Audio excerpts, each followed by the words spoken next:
salaamaaleykum mbokk yi ñu ngi leen di siyaaraat baax jox la seen wàccuwaay ñu naan bu leen fàttee abonné seen site Kéemaan Walo TV leen ñaanal jàmm baax ci li vidéo bii ñëw ngeen koy déglu yàlla leen fekk jàmm yéen ñëpp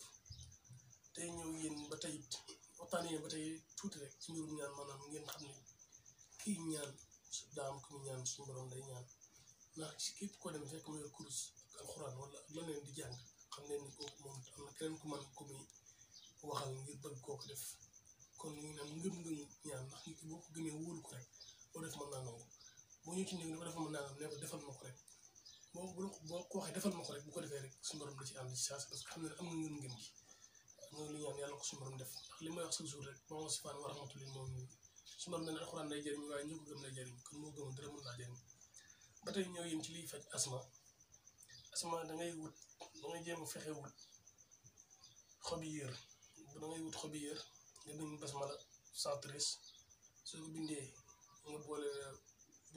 basmala 113 yi ak xob yi nga baxal ko ba mu baax ba ñor nga def si 2 litres ndox nga di si naan kaas suba kaas ngoon incha allahu rabbi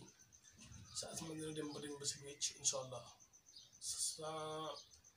113 basmala ngay bind bal ko xobi yër baxal ko xob yi ba mu ñor nga jël saafara si def si 2 litres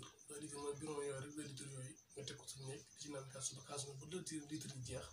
incha allah rabbi si asma moom dina leen ci kàttan suñu borom ngeen def